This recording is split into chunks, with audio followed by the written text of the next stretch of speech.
Assembly ఎన్నికల్లో పట్టుమని 25 మంది గెలవలేదు. గెలిచిన 19 మందిలో 9 మంది ఇప్పటికే జంప్. అటు చూస్తే శాసన మండలిలో ఈ నెల గడిస్తే పార్టీకి ప్రాతినిధ్యమే ఉండదు. సినిమా కష్టాలు అంటారు కదా, ఆ రేంజ్లో దెబ్బ మీద దెబ్బ పడుతూనే ఉంది తెలంగాణ కాంగ్రెస్ మీద.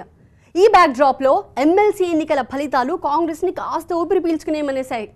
అతనొక్కడే అంటూ కాంగ్రెస్ కండువాలన్నీ జీవన్ రెడ్డికి ఇప్పుడు జై కొడుతున్నాయట. ఈ గెలుపు సార్వత్రిక ఎన్నికల సమరంలో కాంగ్రెస్కి ఉపయోగపడుతుందా? రాజకీయంగా ఎన్ని సమస్యలుంటాయో వాటన్నిటినీ చూస్తోంది తెలంగాణ కాంగ్రెస్. రాజకీయంగా ఎన్ని కష్టాలుంటాయో వాటన్నిటినీ ఎదుర్కొంటోంది తెలంగాణ కాంగ్రెస్.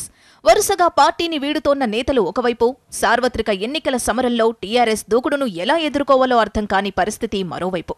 వీటన్నిటి మధ్య తెలంగాణ కాంగ్రెస్ని మరో సమస్య వేధిస్తూ వచ్చింది. అదే శాసనమండలి. మార్చి నెల గడిచిపోతే శాసనమండలిలో కాంగ్రెస్కి ప్రాతినిధ్యం లేకుండా పోతుంది. షబ్బీర్ అలీ, పొంగులేటి సుధాకర్ రెడ్డి పదవీకాలం ఈ నెలతో ముగుస్తుంది.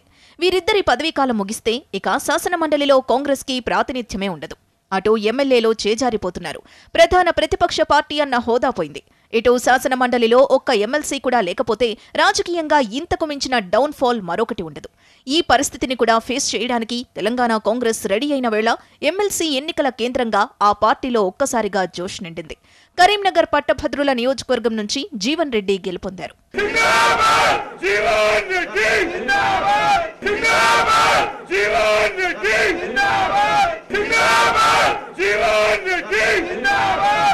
శాసనమండలిలో ఎవరూ ఉండరు అన్న నిజాన్ని జీర్ణించుకోవడానికి టీ కాంగ్రెస్ పెద్దలు రెడీ అయిపోయారట.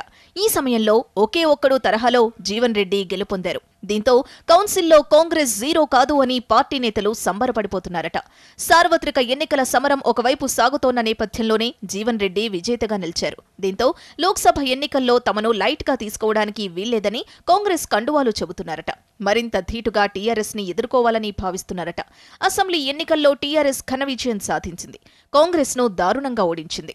ఆ ఎన్నికలు జరిగిన 3 నెలలకే ఈ ఫలితం రావడంతో కాంగ్రెస్ లో కొత్త ఉత్సాహం నిండుతోందట. పూర్తిగా నిరాశ నిస్పృహల్లో మునిగిపోయిన కాంగ్రెస్ క్యాడర్లో ఈ విజయం కాస్త జోష్ని నింపడం ఖాయమని రాజకీయ పరిశీలకులు విశ్లేషిస్తున్నారు. అయితే ఎమ్మెల్సీ ఎన్నికల్లో సాధించిన గెలుపుని సార్వత్రిక ఎన్నికలకు ముడిపెట్టి సంతోషపడితే లాభమేముండదని రాజకీయ వర్గాల్లో చర్చ సాగుతోందట. లోక్సభ ఎన్నికల్లో 16కి 16 స్థానాలను గెలుచుకోవాలని టీఆర్ఎస్ పట్టుదలతో ఉంది. ఈ క్రమంలోనే ప్రతి లోక్సభ నియోజకవర్గానికి సంబంధించి ప్రత్యేక వ్యూహాలను రచించి అమలు చేస్తోంది. ఎప్పుడు ఏ ఎమ్మెల్యే కారెక్కుతారో అన్న ఆందోళన నుంచే కాంగ్రెస్ బయటపడలేకపోతోంది.